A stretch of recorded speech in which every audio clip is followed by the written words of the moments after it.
se a gente simplesmente cortasse qualquer tipo de planta do prato e passasse a comer única e exclusivamente carne? Bom, a nossa análise de hoje mergulha exatamente nessa cascata biológica extrema. Nós vamos explorar a fundo como a falta de fibras, o risco do escorbuto, o envenenamento por proteína e até as adaptações genéticas únicas do povo inuit se conectam quando o corpo humano é levado a esse limite. Essa é a grande pergunta, não é? O que de fato acontece lá no nível celular, na nossa digestão e até no nosso DNA quando a gente tira todos os vegetais da jogada? Vamos construir a resposta para isso passo a passo, desvendando um roteiro científico que mostra exatamente até onde a nossa biologia consegue ir. Para entender tudo isso de forma clara, a gente dividiu essa investigação em 6 partes: evolução e falta de fibras, envenenamento por proteína, o risco fatal de escorbuto, o paradoxo inuit, genética e adaptação biológica e, finalmente, o veredito científico. Vamos nessa? Parte 1. Evolução e a famosa falta de fibras. Olhando lá para o nosso passado, a linha do tempo evolutiva é fascinante. Há mais ou menos 2,5 milhões de anos, os nossos ancestrais sobreviviam com uma dieta quase 100% vegana, à base de frutas e flores. Demorou milhares de anos para que os primeiros hominídeos começassem a adicionar sementes e nozes, que têm mais gordura, na alimentação. E só depois de muito tempo o corpo humano foi se adaptando para conseguir processar a carne. Ou seja, não foi uma virada de chave da noite para o dia, foi um processo biológico super longo. E aí vem o primeiro grande choque para quem corta as plantas do cardápio, que é puramente mecânico. Imagina só, sem aquelas fibras que vêm de alimentos como lentilhas, feijões e brócolis, o nosso sistema digestivo simplesmente perde o compasso. O resultado imediato, uma constipação severa e um desconforto abdominal gigantesco, daqueles que realmente travam o seu dia. A grande lição aqui é que a fibra não é um mero acessório nutricional, ela é literalmente a engrenagem que mantém todo o nosso trato digestivo funcionando como deveria. Parte 2. O envenenamento por proteína e os perigos de uma dieta baseada só em carne magra. Normalmente, o jeito mais fácil de o corpo gerar energia é usando carboidratos, mas numa dieta estritamente carnívora, o carboidrato zera. O que o corpo faz? Ele aciona um botão de emergência metabólica chamado gliconeogênese. Esse é um truque incrível do nosso fígado, que começa a criar a glicose que o cérebro tanto precisa usando as proteínas que a gente come. Funciona assim. No passo 1, sem os carboidratos, o corpo começa a quebrar os blocos de proteína. No passo 2, o fígado trabalha dobrado para transformar isso em glicose. Só que é no passo 3 que a bomba relógio biológica aparece. Essa conversão toda gera um lixo tóxico, um resíduo de nitrogênio que precisa ser convertido em ureia para ser expulso do corpo. E olha, essa quantidade absurda de ureia sobrecarrega o nosso sistema rapidamente.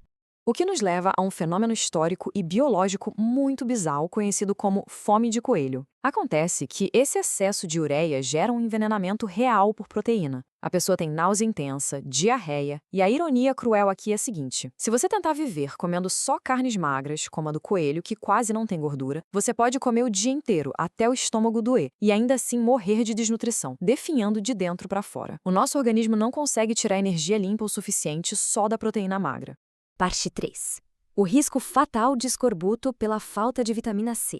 Você sabia que nós humanos somos um dos raríssimos animais no planeta que não produzem vitamina C sozinhos? Pois é, sem comer frutas e vegetais, o nosso corpo simplesmente para de fabricar colágeno, que é a proteína estrutural que segura a nossa pele, os nossos tendões, o nosso corpo inteiro. O resultado direto disso é o escorbuto. E os sintomas não são brincadeira. As feridas param de cicatrizar, as gengivas apodrecem, rolam mudanças severas de personalidade e, no fim das contas, a pessoa corre um risco imenso de morrer por infecção generalizada ou hemorragia interna.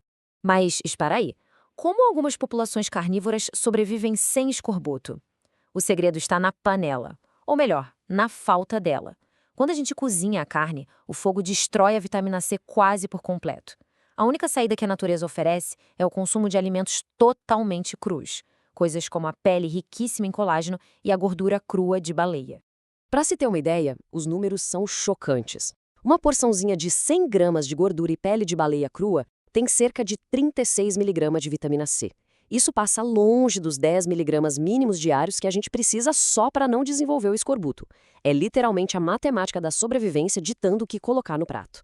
E é isso que nos leva à parte 4, o famoso paradoxo inuit e a sobrevivência nos extremos no planeta. a gente se depara com uma pergunta óbvia. Como o povo inuit conseguiu não só sobreviver, mas prosperar no Ártico sem uma planta à vista? A resposta está na precisão cirúrgica de onde eles tiravam seus nutrientes. Eles não comiam só o bife, o músculo. O grande truque era devorar os órgãos crus, como o fígado, que funcionam como verdadeiras cápsulas multivitamínicas, cheias de vitaminas A e D. Somando isso aos peixes lotados de ômega 3 que protegem o coração, a gente vê um resultado impressionante. Historicamente, mesmo com toda essa gordura animal na dieta, a taxa de mortalidade por problemas cardíacos deles era a metade da do resto da América do Norte. Parte 5. A fantástica genética e adaptação biológica por trás disso tudo. Aqui a biologia mostra toda a sua grandiosidade. Para lidar com toda aquela carga tóxica de ureia vinda da carne, a anatomia dos inuits se adaptou pesado. Ao longo das gerações, eles desenvolveram fígados ligeiramente maiores e um volume de urina muito maior, exatamente para conseguir lavar e expulsar o nitrogênio do corpo. E vai além. Estudos no genoma dos inuits mostraram mutações genéticas específicas, selecionadas naturalmente, que criam um escudo biológico contra níveis absurdos de colesterol e triglicerídeos.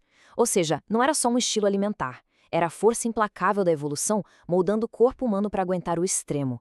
O que nos traz a nossa sexta e última parte, o veredito científico. No fim das contas, a verdade nua e crua é esta. Essas comunidades ancestrais consumiam montanhas de carne e gordura animal por pura e bruta necessidade de não morrer de frio ou de fome.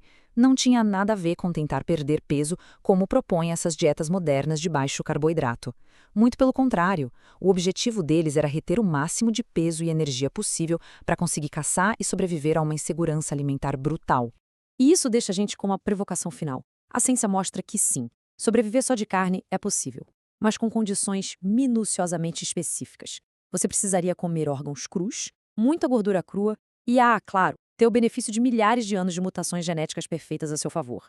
Sem um fígado preparado, sem um sistema de eliminação de ureia superpotente e sem esses genes protetores, brincar de imitar essa sobrevivência ancestral esbarra em limites biológicos bem perigosos. A nossa biologia é uma máquina maravilhosa, mas ela segue regras muito estritas. E aí, será que faz sentido assumir esse risco sem ter a genética para bancar? Fica aí a reflexão. Muito obrigado por acompanhar mais esta investigação científica e a gente se vê na próxima.